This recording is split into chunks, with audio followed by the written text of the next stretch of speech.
is Fiona Mercer. I'm 34, an ER nurse, and a single mom.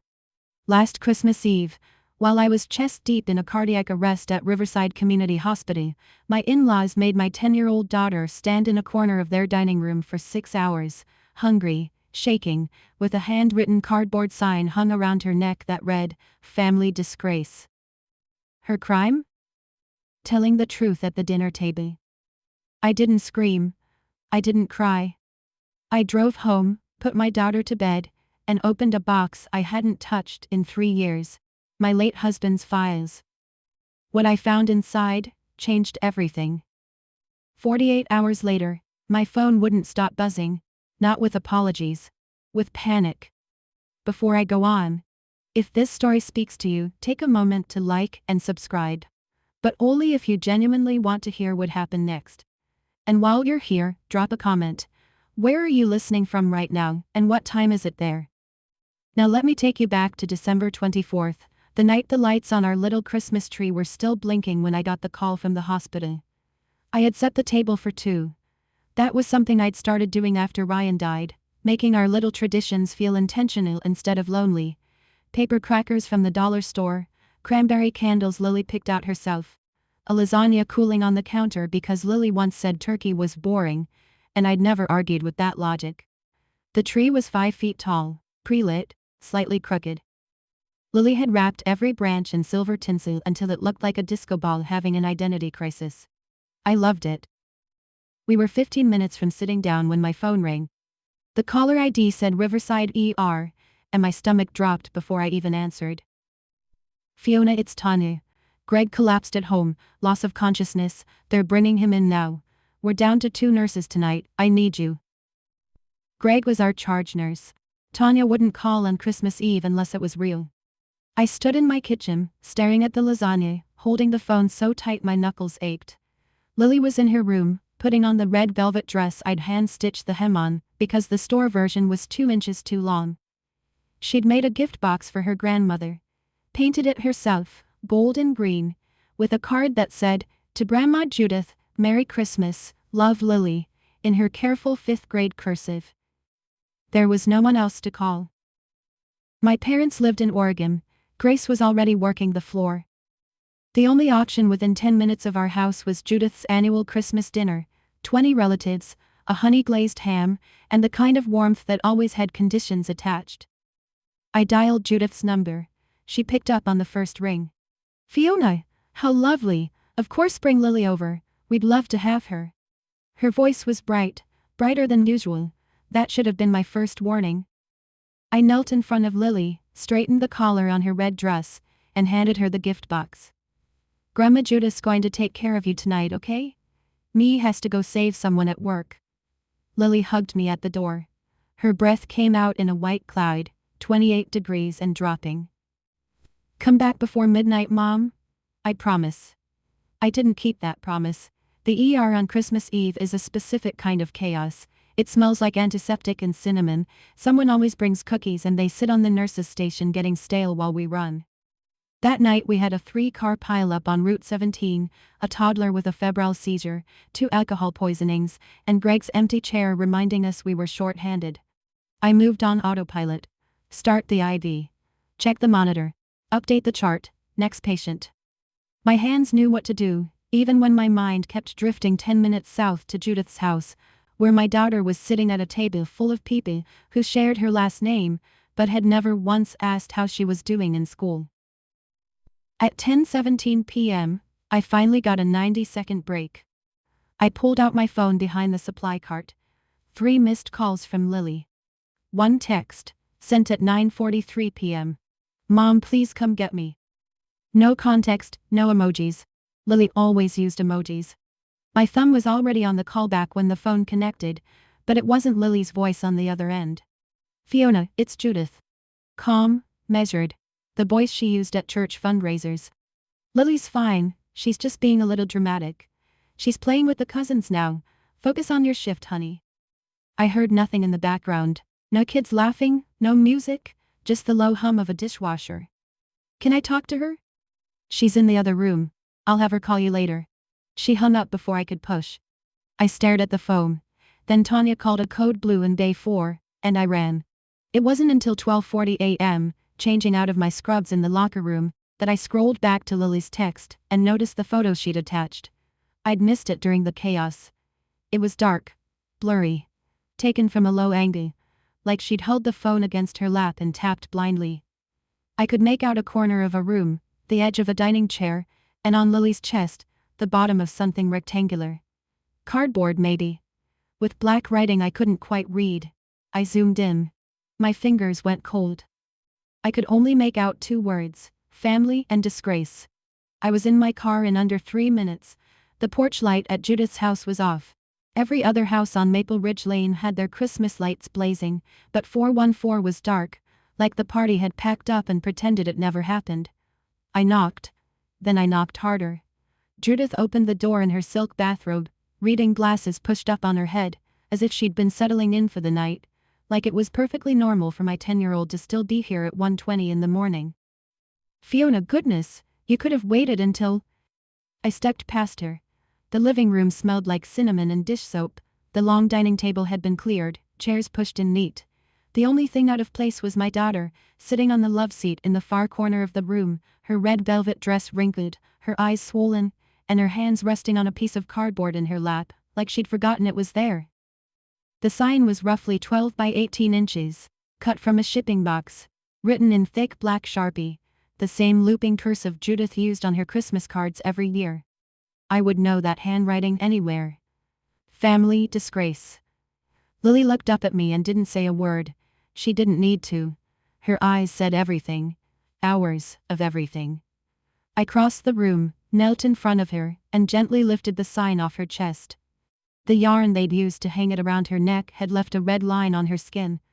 I folded the sign once, twice, slipped it into my coat pocket, then I looked at Judith.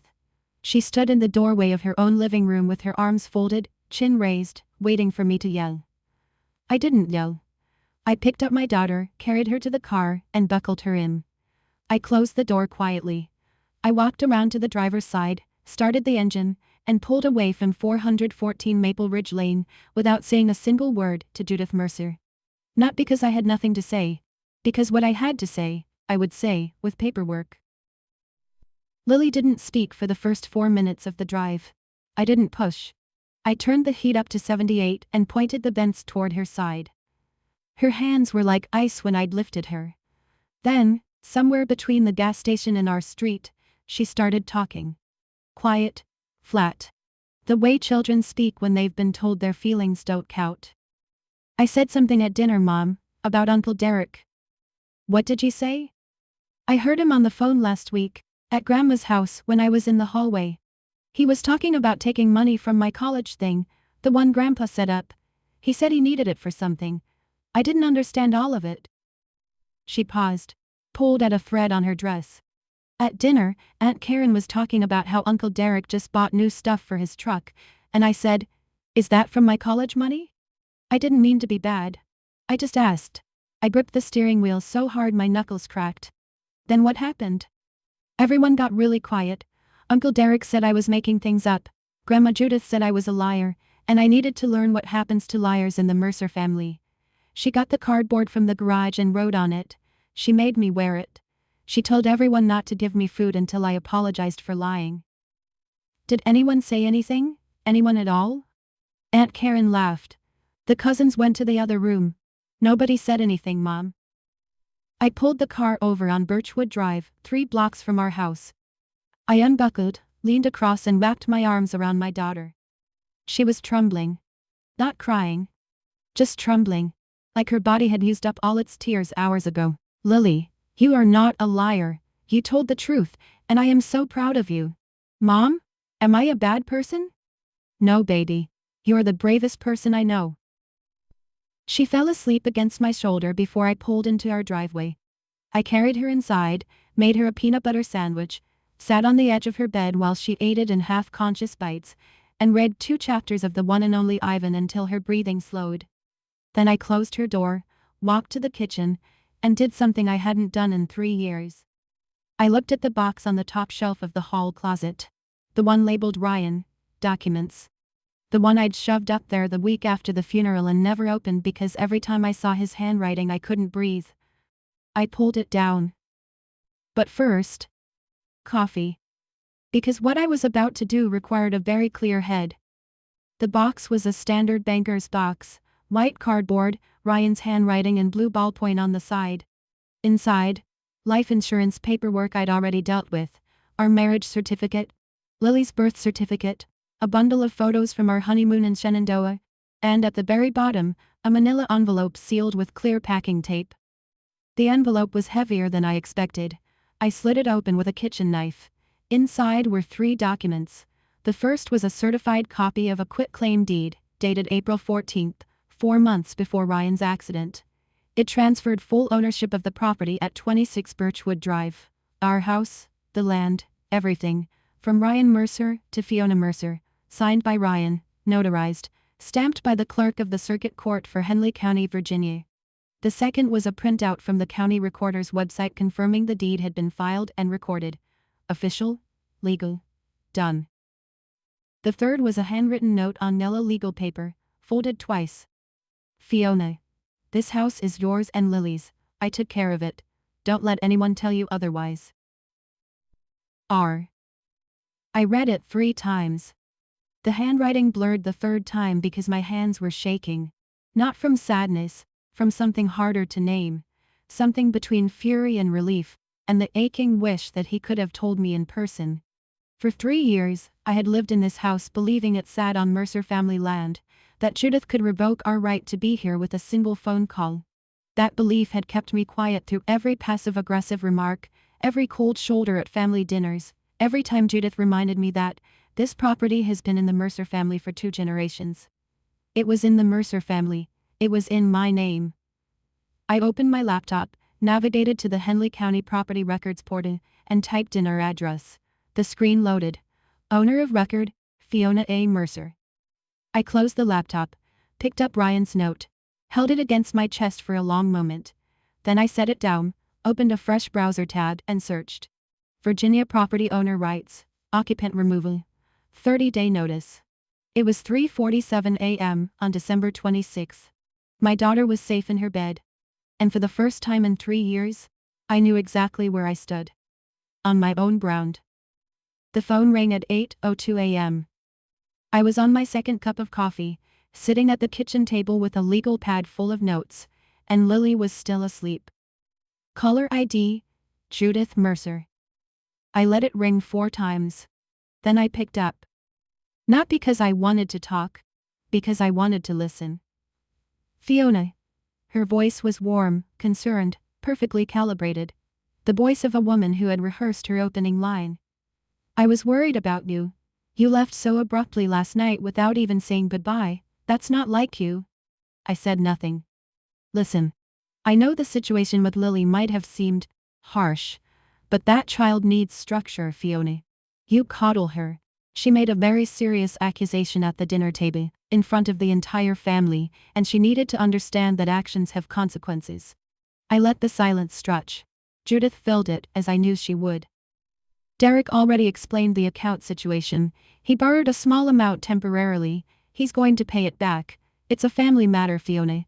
Lily had no business bringing it up in front of everyone. She embarrassed him. She embarrassed me. There it was. Not Lily was hurt, not I went too far. Lily embarrassed her. I hear you, Judith. Good. So we can move past this. And Fiona? Her voice dropped half a register, the way it always did when she reached for her leverage. I shouldn't have to say this, but you do live on Mercer property. It would be very unfortunate if this kind of drama made that arrangement complicated. I looked at the quitclaim deed on the table in front of me, at Ryan's handwriting, at the county recorder's stamp. I understand, Judith. Thank you for calling. I hung up. She would replay that conversation in her head later and think she'd won. She'd think the threat had landed, that I was, once again, the quiet daughter-in-law who knew her place. She had no idea I just recorded every word. Virginia is a one-party consent state. I saved the file, time-stamped it, and added it to a new folder on my desktop. I named the folder, Red. Derek texted at 10:14 a.m. No greeting, no punctuation, Just venom. Who does your kid think she is? She eavesdrops on private conversations and then runs her mouth at Christmas dinner? You need to teach that girl her place. Fiona, I screenshotted it. Timestamp, sender, saved. A second message, 40 seconds later. If you make this into a thing, I will tell everyone about your mental breakdowns after Ryan died. Mom has it documented. Don't test me. Screenshot, save. I didn't bother wondering whether Judith actually had any documentation. It didn't matter. What mattered was that Derek, in writing, had just confirmed two things. He was afraid of what Lily said, and his first instinct was to threaten. A third text. Without the Mercer family, you're just a night shift nurse with a kid who lies. Remember that? Screenshot, save. I was halfway through organizing the folder when Grace called.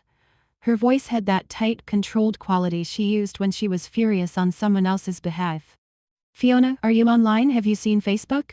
I hadn't. I opened it. Karen Mercer, Derek's wife, had posted 40 minutes ago in the Henley County Community Fellowship Group, 312 members. The post read, "Sad to share that our family gathering was disrupted this Christmas by a family member who chose to alienate a loving grandmother from her only grandchild. Please keep Judith in your prayers as she navigates this painful situation. Family should come first." 47 likes, 12 shares. A comment from someone named Brenda. This is why family values are disappearing. Praying for Judith. I screenshotted the post, the comments, the share count, the timestamp. All of it went into the red folder. Grace said, "What are you going to do?" "Nothing, online." "And offline?" "I'm calling a lawyer." Grace showed up at noon with 2 coffees, a bag of cinnamon bagels, and a coloring book for Lily. That was Grace. She never arrived empty-handed, and she always thought about the kid first. Lily was on the living room floor still in her pajamas, quiet but okay. She'd eaten breakfast. She hadn't mentioned last night. I hadn't pressed. There would be time for that conversation, with a professional in the room, not just me fumbling through it. Grace and I sat at the kitchen table with the door cracked, so we could hear Lily humming along to something on her tablet. I laid out everything: the sign, the photo, the text from Derek, the call from Judith, Karen's Facebook post, and, finally, the deed. Grace picked up the quitclaim deed, read it twice, and set it down slowly. Ryan did this? 4 months before the accident. He never told me. Because he knew. Grace looked at me. He knew his family, Fiona. And he made sure you'd have ground to stand on, literally. I stared at the yellow legal note in his handwriting and felt something crack behind my sternum. Not grief. I'd burned through the worst of that years ago. This was something closer to gratitude, sharp and aching. You need Nathan Cordero, Grace said. Real estate and trust law. My ex used him during the divorce. He's thorough, he's fast, and he doesn't do drama. He does documents. I don't want a war, Grace. I just want Lily safe. Grace reached across the table and put her hand on mine. This isn't a war. This is protecting what's yours. Ryan already handed you the shield. You just have to pick it up. I called Nathan Cordero's office at 12:34 p.m. His assistant said he could see me the next afternoon, December 27th, 2 p.m. I took the appointment. That night, after Lily fell asleep, I sat in the dark living room with the Christmas tree still blinking and the red folder in my lap. 7 items and counting, every one of them time-stamped, every one of them backed up to the cloud, to a USB drive, and to a printed copy in an envelope I gave Grace to hold. I didn't know yet what Nathan Cordero would find when he looked deeper into the Mercer family's finances. But I had a feeling that what Lily overheard was only the beginning. To understand why I stayed quiet for 3 years, you need to understand the Mercer family. Ryan was the eldest son, the responsible one. The one who paid the property taxes on his mother's house when she forgot. The one who drove 4 hours to fix the plumbing on Thanksgiving weekend. The one who co-signed Derek's car loan when Derek was 23 and had already defaulted on a credit card. Derek was 5 years younger and operated under a different set of rules entirely. When Derek lost a job, it was bad luck. When Derek needed money, it was temporary. When Derek showed up to Christmas dinner with a new leather jacket and no explanation, nobody asked questions. Because asking questions in the Mercer family was considered a form of aggression. Ryan saw it. He never said it that bluntly, but I could read between the lines of what he told me. One night, about a year before he died, he said, "My dad set up a 529 for Lily, 47,000, mom's listed as custodian because I was deployed when dad filed the paperwork, but it's Lily's, I need you to know that." I asked why he was telling me like it was a warning. He just squeezed my hand and said, "Because my family loves the idea of money more than they love the people it's supposed to help." Harold Mercer, Ryan's father, died 2 years before Ryan. After Harold's passing, Judith became the gravitational center of the family, and her gravity had a preference. Derek was the moon she pulled closest. I was the comet she tolerated for orbit. Useful, distant, and expected to burn out quietly. When Ryan died, the first thing Judith asked me, not at the funeral, at the hospital, while I was still wearing the clothes I'd slept in for 2 days, was, "What's happening with the life insurance?" Not "how are you," not "how's Lily?" The life insurance. I used that money to pay Ryan's medical debt and keep Lily and me afloat. Judith suggested I share a portion with Derek, who was struggling. I said no. It was the only time I'd ever refused her directly, and she never forgot it. From that point on, the temperature dropped. Gradually, then all at once. Fewer invitations, shorter phone calls, comments at family gatherings just loud enough for me to hear. "Lily's getting so quiet. I wonder where she gets that from." And always underneath everything, the reminder, "You're living on Mercerland, Fiona. Don't forget who made that possible." I didn't forget. I just didn't know yet that it wasn't true. Nathan Cordero's office was on the second floor of a converted brick building on Main Street, above a bakery. The whole stairwell smelled like sourdough. It was the kind of detail my brain grabbed onto because the rest of me was running on 4 hours of sleep, and an anxiety level I was managing through sheer professional discipline. He was mid-40s, neat desk, no family photos, just diplomas, and a Virginia state flag in the corner. He shook my hand, gestured to the chair and said, "Tell me everything. Start with the property." I set the red folder on his desk and opened it like a patient chart. "Deed first." Nathan examined the quitclaim deed for 2 minutes without speaking. He checked the notary seal, the recording stamp, the grantor and grantee lines. Then he pulled up the Henley County property records on his own screen, typed in the address, and turned the monitor toward me. "Ms. Mercer, this deed is valid and properly recorded. You are the sole legal owner of 26 Birchwood Drive and the 0.8-acre parcel it sits on. There is no encumbrance, no lien, and no co-owner." I exhaled. I hadn't realized I'd been holding my breath. "Now," he said, "tell me about the 529. I told him what I knew. Harold Mercer set it up for Lily, $47,000. Judith listed as custodian. Ryan believed the money was untouched. Lily overheard Derek talking about withdrawals. Nathan pulled up the 529 custodial account portal, asked me for the information I had, Lily's social security number, Harold's name as original contributor, and submitted an inquiry request to the financial institution managing the plan. "We'll have full transaction records within 5 to 7 business days," he said. Then he paused, pen hovering over his legal pad. "How much do you expect is left?" "I don't know." Lily heard Derek say he needed it. I'm hoping she misunderstood. "And if she didn't? Then I want every dollar accounted for." Nathan nodded and wrote something down. Then he looked up. "One more thing. I ran a standard check on your property. Your address, 26 Birchwood, is currently listed under a homestead exemption. Do you know who filed it?" I didn't file a homestead exemption. I didn't even know what one was until Nathan explained it. A tax reduction for a primary residence, claimed by the property owner. Except I hadn't claimed it. Someone else had. "The filing is in the name of Judith Mercer," Nathan said. "Using your address." The room went very quiet. The sourdough from downstairs suddenly smelled like something burning. "What does that mean?" "It means your mother-in-law has been claiming a tax benefit on properties she does not own, for approximately 3 years. He paused. "That's tax fraud, Ms. Mercer, at the county level." I sat in Nathan's chair and did the math without meaning to. 3 years of reduced property taxes on a home she didn't own. 3 years of a benefit she wasn't entitled to. Filed quietly, probably within weeks of Ryan's death, when I was too gutted to notice anything that didn't involve keeping Lily fed and showing up for my shifts. She hadn't just controlled me with the threat of taking the house away. She'd been profiting from the house, my house. "How much are we talking about?" I asked. Nathan pulled up the county assessor's website. Henley County's homestead exemption reduces annual property tax by roughly $2,800.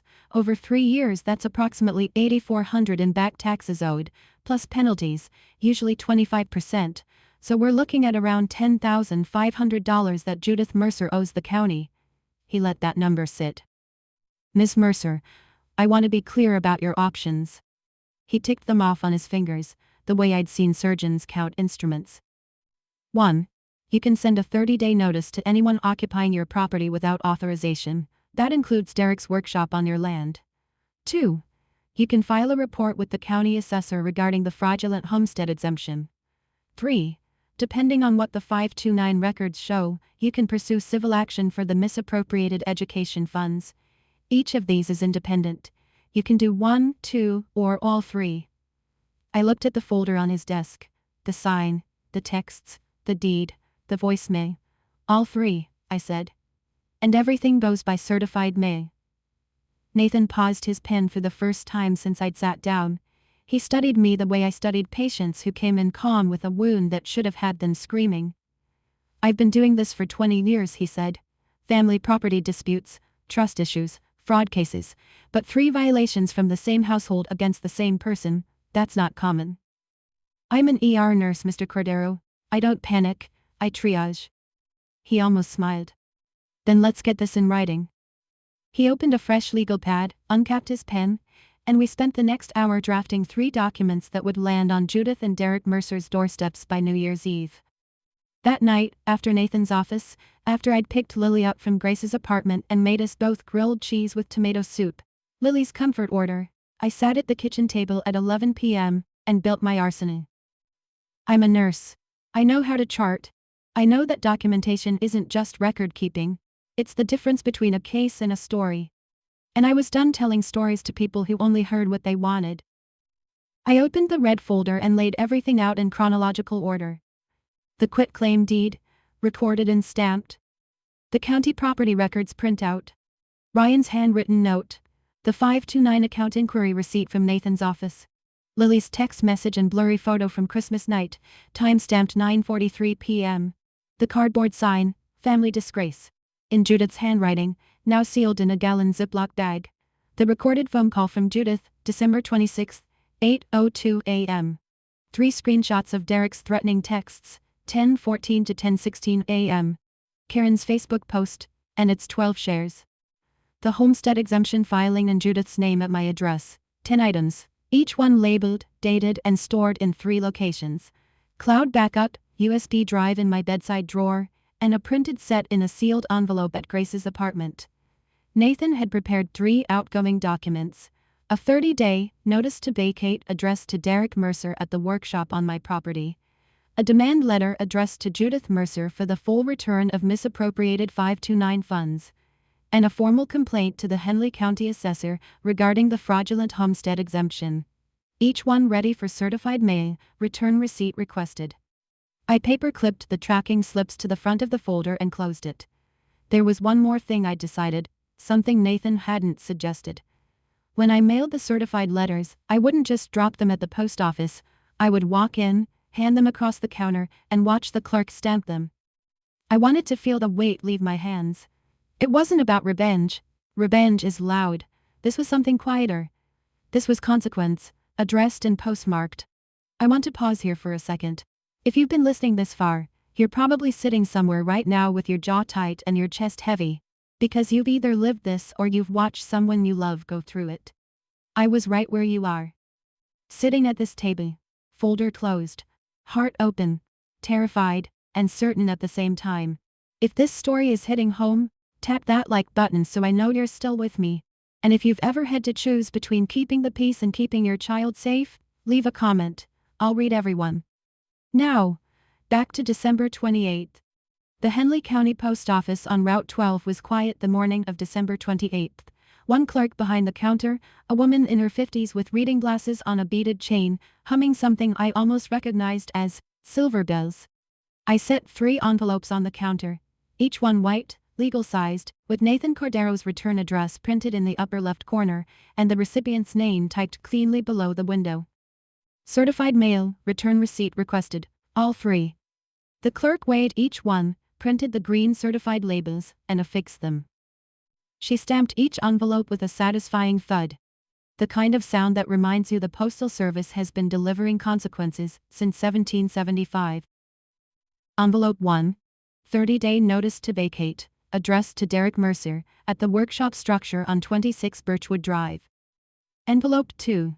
Demand letter for the return of $42,800 in misappropriated 529 education funds, addressed to Judith Mercer, at 414 Maple Ridge Lane. Envelope 3. Formal complaint to the Henley County Assessor's Office, regarding fraudulent homestead exemption filing by Judith Mercer. I paid $23.70 in postage. The clerk handed me 3 tracking receipts. I photographed each one, texted the tracking numbers to Nathan, and slid the receipts into the red folder. 3 envelopes, combined weight, less than 2 ounces each. But when they arrived, and they would arrive, because certified mail always does, they would carry the weight of every night I'd bitten my tongue at Judith's table, every time Derek had smirked at me across the room, every whispered, "Remember whose land you're on." I walked back to my car in the cold December air. My breath came out in clouds.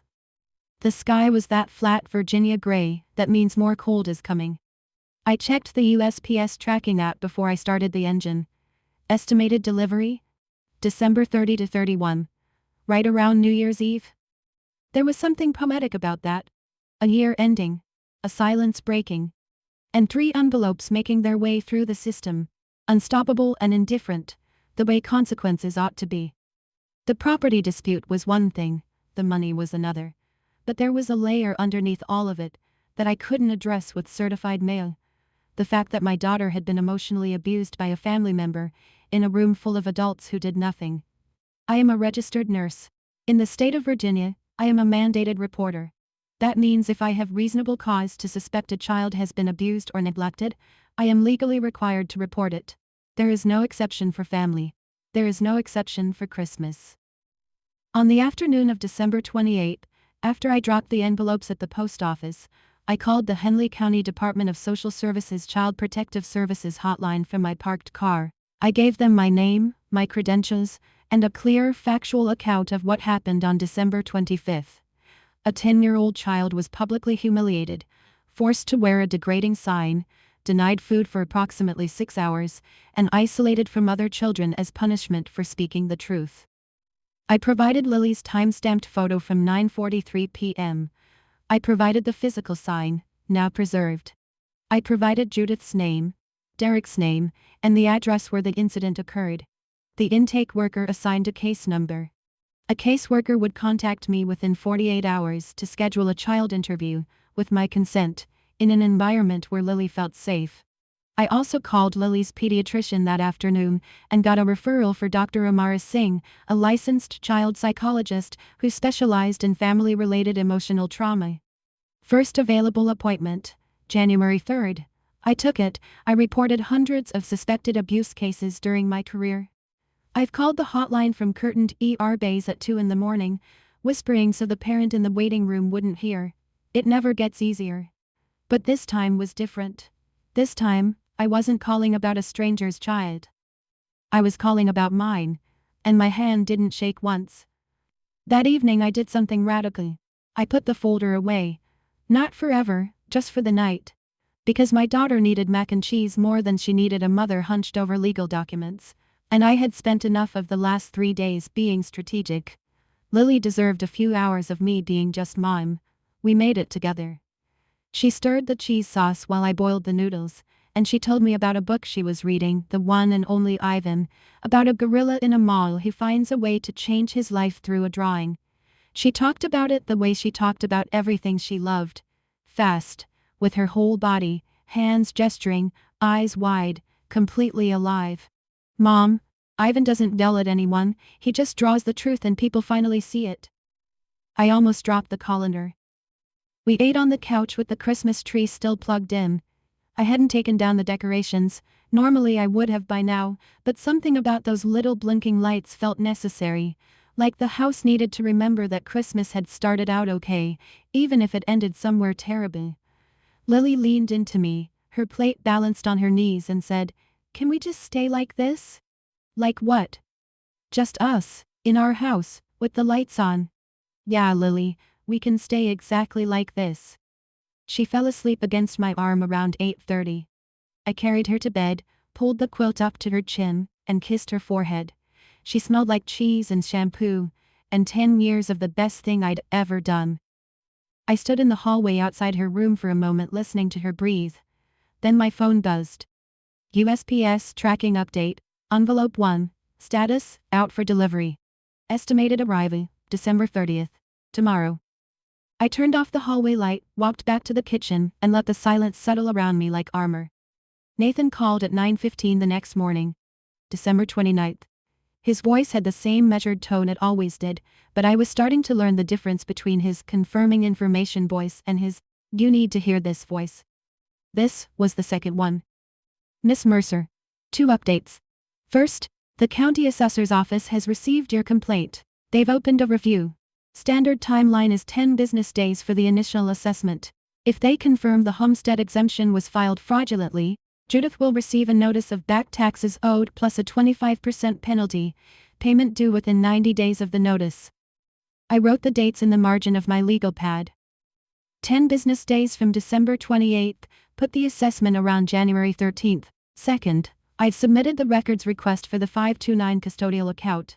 The financial institution confirmed receipt and will release full transaction history within 5 to 7 business days. Once we have that, we'll know exactly how much was withdrawn, when, and to what account. And if it's what we think it is? Then you have 2 options. A demand letter for voluntary repayment, which we've already sent. If they don't comply within 30 days, I file a civil action in Henley County General District Court. Given the amount, over $40,000, this goes beyond small claims. We'd be looking at a hearing, possibly a default judgment if they don't respond. How long would that take? If they don't contest, 6 to 8 weeks from filing to judgment. I did the math. Demand letter sent December 28th. 30-day deadline, January 27th. If no payment, Nathan files late January. Judgment by mid-March. Do it, I said. And Nathan, if they call your office trying to negotiate before the 30 days are up? I'll listen, but I don't negotiate without documentation of ability to pay and a signed repayment agreement. I'm not in the business of handshakes. Neither am I. Not anymore. I hung up, checked the USPS tracker one more time. Envelope 2 now showed in transit to destination, and circled January 27th on the kitchen calendar in red. 30 days. The clock was running. December 30th, 11:47 a.m., USPS, tracking updated. Envelope 2. Delivered. Signed by J. Mercer. I stared at the screen for exactly 4 seconds. Then I set the phone down, face up on the kitchen table, and waited. 43 minutes. That's how long it took. The first call came at 12:30 p.m. I didn't answer. Judith's voice on the voicemail was something I'd never heard before. Shrill, fraying at the edges, like someone who'd just discovered that the ground they'd been standing on belonged to someone else. "Fiona? What is this? You sent me a demand letter? Through a lawyer? Over some misunderstanding about Lily's account? Call me back, right now." Voicemail. 12:38 p.m. Louder. Less polished. "I am your mother-in-law. I raised the man you married, and you send me legal paperwork the week after Christmas? Do you have any idea how this looks?" Voicemail 3, 12:51 p.m. And this was the one I saved twice. On my phone and on the cloud. Because Judith Mercer, the woman who had spent 3 years telling me that my daughter was a liar, said the following. Derek used that money to pay off his debts. I authorized it because he was in trouble, and that's what family does. I was going to put it back. It was a loan, Fiona. You're making this into something it isn't. I played it back. I authorized it. Not Derek acted alone. Not there's been a mistake. I authorized it. The woman who had forced my child to wear a sign that said, "Family disgrace." for telling the truth about stolen money, had just admitted, on a recorded voicemail, that she knew about the stolen money all along. I timestamped the voicemail. I added it to the red folder. And I did not call her back. Some evidence you have to chase. Some evidence just panics and runs straight to your phone. New Year's Eve, the kind of cold that makes the mailbox latch stick. USPS tracking, 10:22 a.m. Envelope 1, delivered. Signed by D. Mercer. Derek didn't call. Derek drove. At 11:40 a.m., I heard the crunch of gravel in the driveway, followed by a truck door slamming hard enough to rattle the Ring doorbell camera I'd installed 6 months earlier, originally because of a package thief, but God works in useful ways. I was in the kitchen. Lily was at Grace's apartment for the morning. I did not go to the door. He knocked. Then he pounded. Then he yelled. "Fiona, open this door. You can't do this. This is Mercer land. This workshop has been here since Dad was alive. You have no right."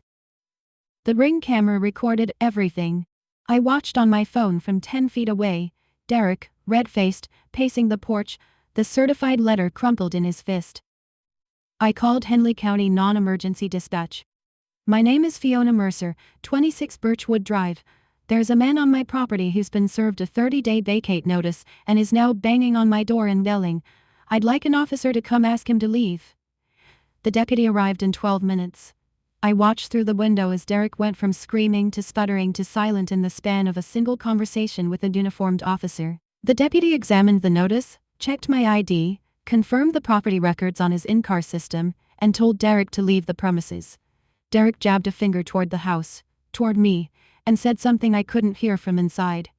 The deputy wrote something in his notepad and repeated calmly that it was time to go. Derek left. I requested a copy of the incident report. Case number 2024-1231-0087. Date, December 31st. Documenting, verbal disturbance, trespass after notice.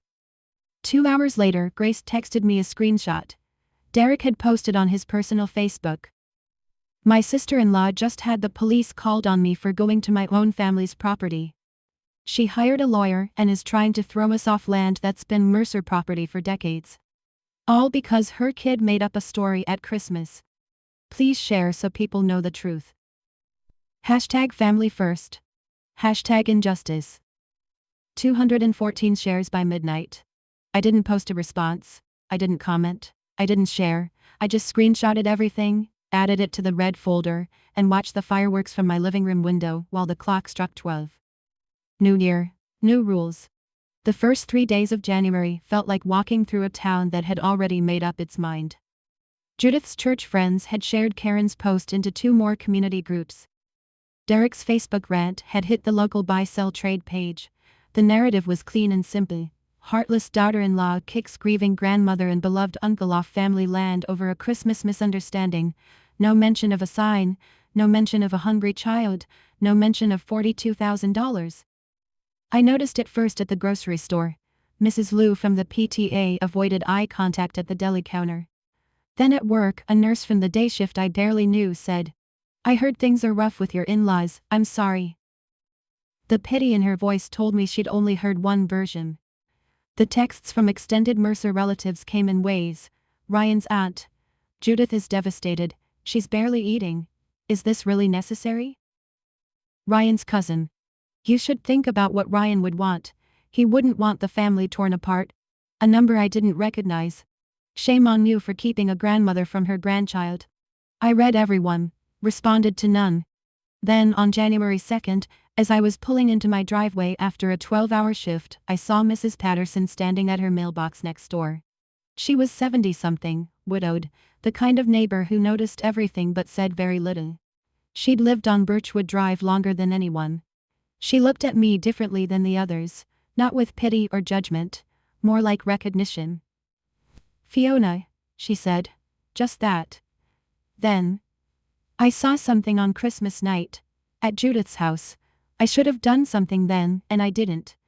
But if anyone ever asks me, I'll tell them exactly what I saw."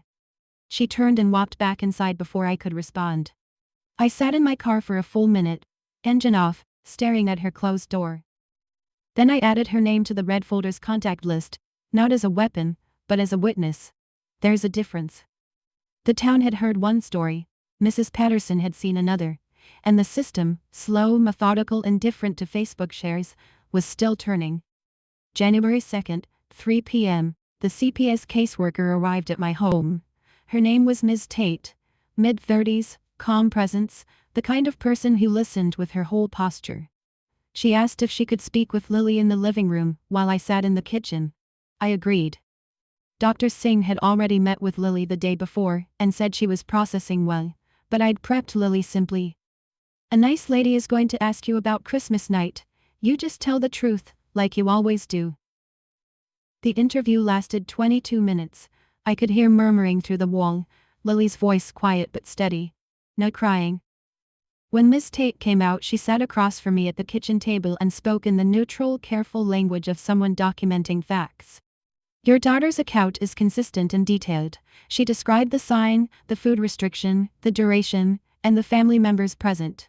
She also described the events leading up to the punishment, specifically, that she repeated something she overheard about a financial account. Miss Tate paused. This is sufficient to open a formal investigation into emotional abuse and neglect. Specifically, public humiliation, food deprivation, and psychological intimidation of a minor. Judith Mercer and Derek Mercer will be named as subjects. Then she told me something I wasn't expecting. We received a second report this morning. A neighbor, a Mrs. Patterson on Birchwood Drive. She contacted our office independently. She states she witnessed your daughter being brought outside to the front porch at approximately 9 p.m. on Christmas night, in freezing temperatures, wearing only a dress.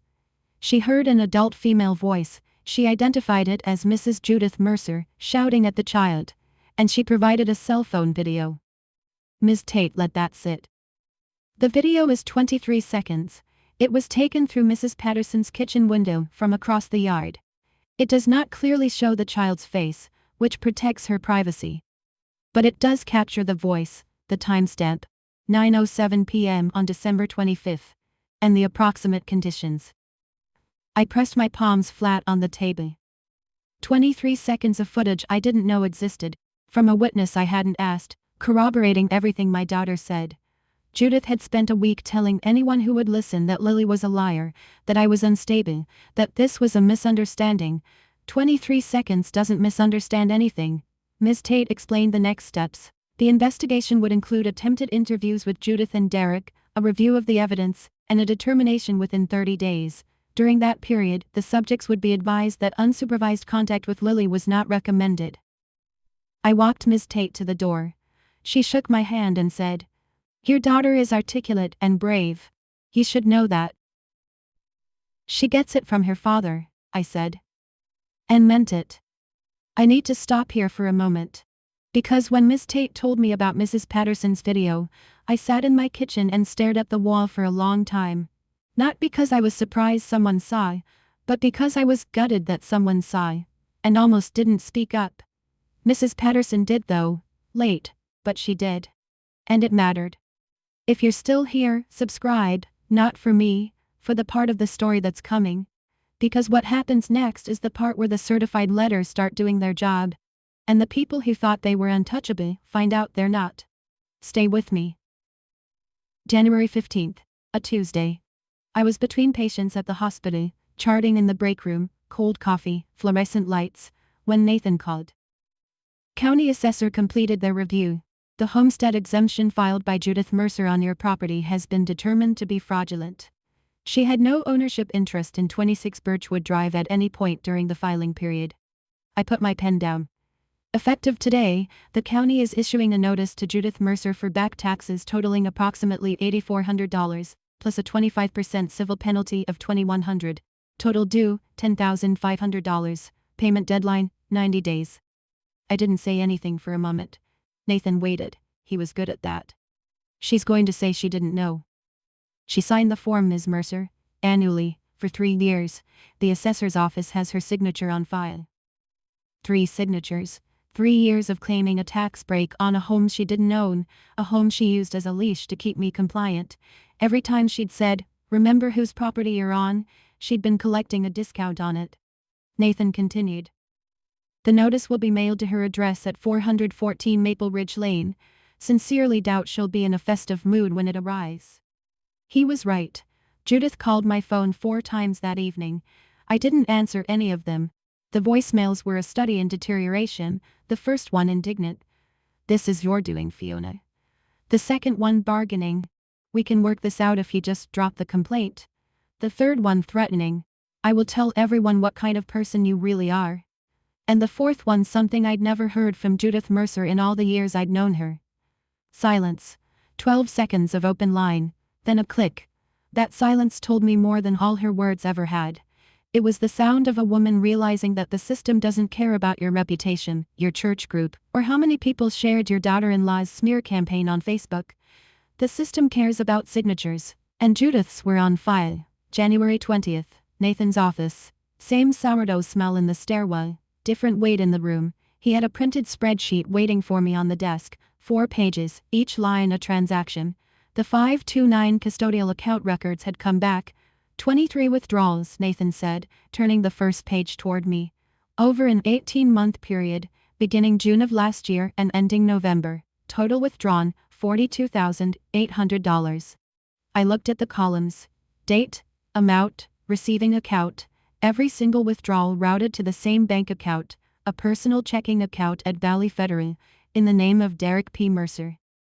The custodian authorization was signed by Judith Mercer, Nathan continued. She granted Derek direct access to the account, which under 529 regulations is only permissible for qualified education expenses of the named beneficiary, in this case, Lily. And none of this went to Lily's education. Not a cent. The withdrawal descriptions are blank, no tuition invoices, no textbook receipts, no school supply documentation. These were straight cash transfers to Derek's personal account. $42,800. My father-in-law Harold, a man who had worked overtime at a paper mill for 30 years, had saved that money so his granddaughter could go to college. And it was gone. Funneled into whatever hole Derek had dug for himself, with Judith holding the shovel. "What do we do?" I asked, though I already knew. The demand letter gave them until January 27th to return the funds. As of today, we've received no payment, no response, and no communication from their attorney, if they have one. On January 28th, I file a civil action in Henley County General District Court. Complaint for conversion and breach of fiduciary duty. We're requesting return of the full $42,800, plus attorney's fees, court costs, and the 10% IRS early withdrawal penalty, which Judith, as custodian, is personally liable for. He slid a document across the desk. The filing was already drafted. Total judgment will be seeking approximately $46,350. I signed the authorization. January 27th came and went. Not a dollar arrived, not a phone call to Nathan's office. Nothing. On the morning of January 28th, Nathan filed the complaint. The court doesn't shout. It stamps, it files, it dates. And then it sends a man to your door. January 31st. A Friday. The process server arrived at 26 Birchwood Drive at 2:14 p.m. Derek was in the workshop. He'd been dragging his feet on moving out, still within his 30-day window, but clearly testing every edge of it. The workshop door was open. I could hear his music from the kitchen, some country station, turned up too loud, the way people do when they're pretending everything is fine. The process server was a compact man in a gray jacket, entirely unremarkable, carrying a manila envelope that was about to rearrange Derek Mercer's year. He walked across the gravel, knocked on the workshop door frame, and said Derek's full name. I watched from the kitchen window. I'm not proud of how closely I watched, but I'm not sorry either. Derek stepped out, wiping his hands on a rag. He looked at the envelope. He looked at the process server. His face cycled through confusion, irritation, and then something deeper, recognition. The recognition of a man who had been expecting this moment on some level, but had convinced himself it wouldn't actually come. What is this? Civil summons, Henley County General District Court. You've been named as co-defendant in a complaint for conversion and breach of fiduciary duty. You've been served, sir. Derek didn't take the envelope. The server placed it on the workbench, noted the refusal on his form, and walked back to his car. Under Virginia law, the service was valid. Mrs. Patterson was at her mailbox. She saw the whole thing. She didn't wave at Derek. She didn't look away either. She just stood there, holding her mail, bearing witness the way good neighbors eventually do. Derek called Judith. I know this because within 20 minutes, Judith's silver Buick pulled up to the edge of my driveway and stopped, because the gate was closed. I had installed a simple latch gate across the driveway entrance the week before. Nothing dramatic, just a metal gate with a padlock that said, clearly and legally, "This is private property, and you need permission to enter." Judith stood outside that gate for 4 minutes. I timed it. She gripped the metal rail with both hands.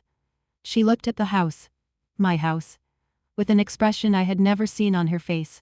Not anger, not indignation, fear. She got back in her car and drove away without a word. I closed the kitchen curtain, sat down at the table, and exhaled for what felt like the first time in 5 weeks. January 30th was the deadline, 30 days from the notice to vacate. Derek's lawyer, a bargain rate attorney Judith apparently found through a church contact, had advised him in writing to comply. I knew this because Nathan received a copy of the counsel's letter, which essentially said, "My client acknowledges the property owner's legal right to possession and will vacate the workshop premises by the stated date." The tone was stiff. The letterhead was generic, and between every line I could read the subtext. We have no case, and we know it. Derek showed up at 8 a.m. with a rented U-Haul trailer, and the kind of furious silence that men default to when they've lost control of a situation they never actually controlled. He loaded tools, scrap wood, a workbench, 2 space heaters, and what looked like several months' worth of energy drink cans. He did not knock on my door. He did not make eye contact with the Ring doorbell camera, though it captured every trip between the workshop and the trailer in crisp 1080p. Grace came over at 10. She brought coffee and stood next to me on the front porch, not to gloat, just to be there. That was Grace's whole philosophy: you don't have to do hard things alone. At 12:17 p.m., Derek closed the trailer hatch. He walked to his truck, opened the door, then turned and looked at the house one more time. "You're going to regret this, Fiona," he said, not shouting. His voice was flat, tired. "You have no family now." Grace, still holding her coffee, tilted her head. "You forgot the trash bags in the corner. Want me to toss them, or should I bill you for disposal?" Derek slammed the truck door and pulled out. I walked into the empty workshop. It smelled like motor oil and sawdust. There was damage, a hole punched in the drywall, a cracked window pane. I photographed everything, dated it, and sent it to Nathan. If needed, it would become part of the property damage claim. I locked the workshop door with a new padlock, stood there in the cold, keys in my hand, and looked around at the 0.8 acres that Ryan had quietly, carefully deeded to me before he ran out of time. Ours. Fully, finally, unchallengeably ours. In the weeks that followed, the consequences arrived the way consequences usually do, not all at once, but in a steady, documentable sequence that made the Facebook narrative very difficult to sustain. Judith's homestead exemption fraud resulted in a county bill of $10,500. She had 90 days to pay. She did not have $10,500. I know this because Nathan received a letter from Judith's newly hired attorney requesting a good faith extension on behalf of his client, citing unexpected financial hardship. The county assessor does not negotiate good faith. They negotiate payment plans with interest. CPS completed their investigation in mid-February, finding substantiated emotional abuse and neglect by Judith Mercer against a minor child. Derek Mercer was listed as a contributing party. The recommendation: no unsupervised contact with Lily, pending completion of a court-approved family counseling program. Judith did not enroll. Derek's civil judgment came down in March. He didn't show up to court. Nathan requested a default judgment and the judge granted it. $42,800 in misappropriated 529 funds, plus $3,200 in attorney's fees and court costs, plus the applicable IRS penalty. Total, $46,350. Nathan began wage garnishment proceedings the following week. Derek, who had just started a warehouse job, would be paying that judgment back for years. Karen, Derek's wife, found out during the court proceedings exactly how much of Lily's college fund Derek had drained, and where it had actually gone. She didn't post about it on Facebook. She moved back to her mother's house in February, and filed for legal separation in March. I didn't take pleasure in that, I understood it. The extended Mercer relatives went quiet.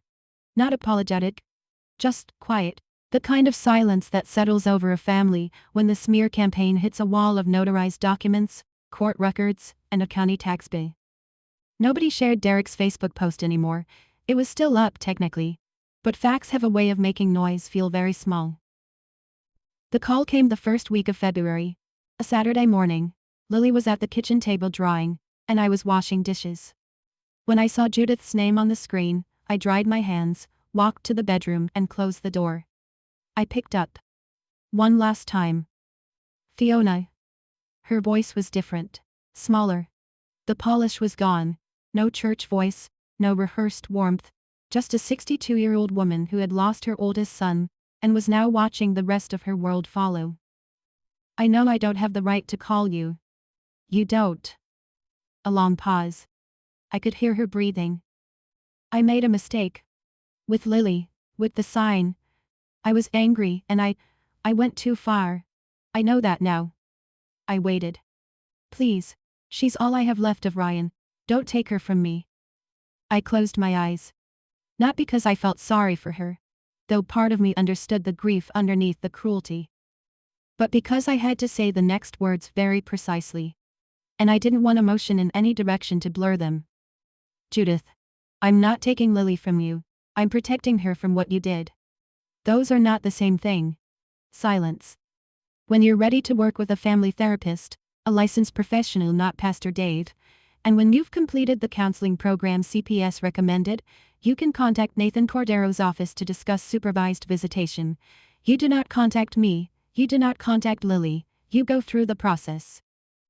Fiona? That's my boundary. It is not negotiable. I hung up. The call lasted 47 seconds. I know because I checked the call log afterward and added it to the red folder. Force of habit. I sat on the edge of my bed for a minute. My hands were steady, my jaw ached from clenching.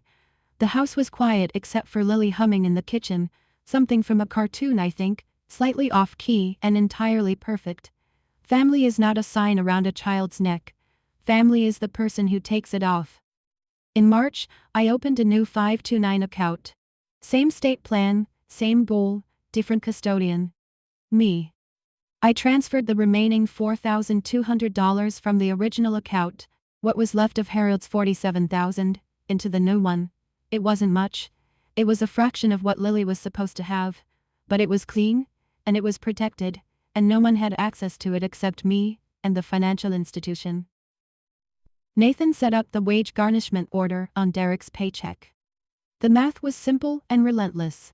A percentage of every check, automatically deducted, routed to a recovery account tied to the judgment. Derek would be paying back what he stole for a long time.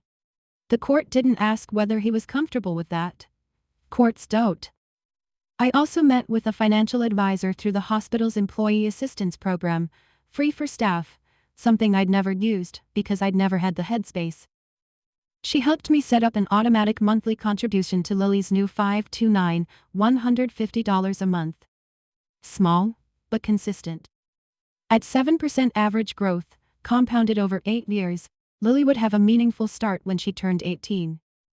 It won't be $47,000 by then, the advisor said. It doesn't have to be, it just has to be hers. That same week, I went back to Ryan's box one more time. Not for documents, for the letter at the very bottom, the one I'd noticed on December 26, but hadn't been ready to open. It was sealed, with Lily, 18th birthday, written on the front in Ryan's blocky print. I broke my own rule. I opened it. And I read it standing in the hallway, one hand on the wall, because the floor felt unsteady. Lily Bug. If you're reading this, you're 18, and I probably owe you an explanation for a lot of things. But here's the one that matters. You are worth every good thing this world has to offer. Don't let anyone, tell you that you don't deserve a seat at the table. Your mom and I made sure you'd always have a place, trust her, She's the toughest person I've ever met, and she doesn't even know it. I love you past the moon. Dad. I refolded the letter, slid it back into the envelope, and placed it in the box next to the deed. For the first time in 3 years, I cried. Not the drowning kind. The kind that washes something clean. April arrived the way it does in Virginia. Slowly, then all at once. One morning the dogwood outside our kitchen window was bare sticks. The next, it was covered in white blossoms that made Lily press her face to the glass and say, "It looks like it snowed flowers, Mom." I finally took down the Christmas lights on the first Saturday of the month. Lily helped, standing on a step stool, carefully unwinding each strand. She asked if we could leave one string up year-round. Just the little ones, by the front door. I said yes. Some lights are worth keeping. She was seeing Dr. Singh every 2 weeks now. The therapist told me Lily was processing with remarkable resilience, which in plain language meant my daughter was tougher than anyone had given her credit for. She'd started a journey, not because anyone told her to, but because she wanted to. She said writing things down helped her put them somewhere that isn't my chest. At school, she'd joined the 5th grade book club. Her first recommendation to the group was the one and only Ivan. Her teacher emailed me. Lily presented the book to the class today with a confidence I haven't seen from her before. She said it's about telling the truth even when it's hard. She's becoming a real voice in this classroom. The workshop, Derek's workshop, I spent a weekend cleaning it out. Grace helped. We patched the drywall, replaced the cracked window, swept the sawdust. Lily stood in the doorway when we were done and looked around. "Can this be my art room?" We painted it together the following weekend. Pale blue was because Lily said blue was the color of thinking. I hung a pegboard for her supplies and put a desk by the window where the light was best. Grace came for dinner every Thursday. She'd bring dessert. Lily would set the table. The 3 of us would sit in the kitchen, eating and talking about nothing in particular. School, patience, whatever Grace was watching on TV, and every time I'd look around the table and think, this is what safe looks like. Not loud, not perfect, not a performance for anyone else. Just 3 people in a house that had their name on it, with the doors locked and the lights on. Saturday morning, May. The kitchen smelled like butter and maple syrup because Lily had decided she was old enough to flip pancakes by herself, and she was mostly right. Only one landed on the stovetop. We sat at the table by the window.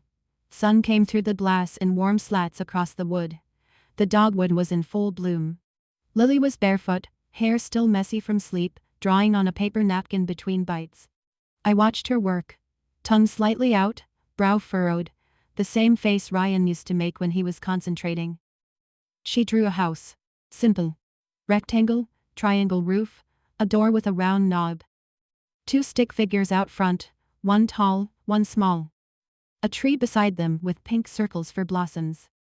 Across the bottom, in careful block letters, "Our house." She slid it across the table. "For you."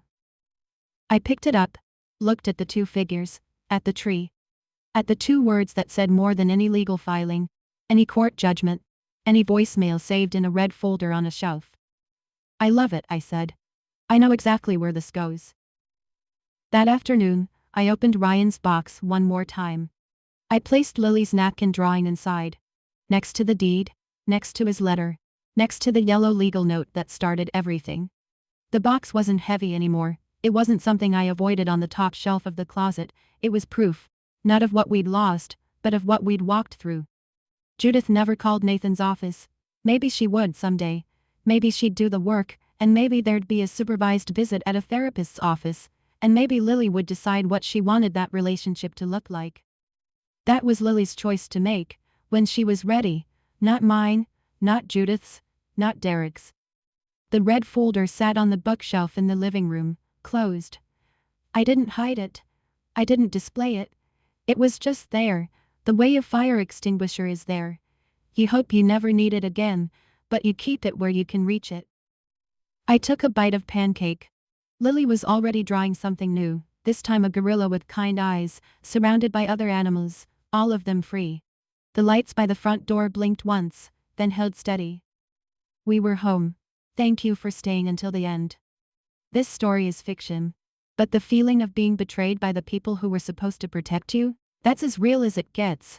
If you're out there right now, setting a boundary for the first time, or thinking about opening a box you've been avoiding, or just trying to keep your kids safe in a world that doesn't always help, I see you. You're not alone. Like this video if it meant something. Subscribe if you want more. And check the description below. There's another story waiting for you. Also about a mother. Also about a piece of paper that changed everything. I'll see you there.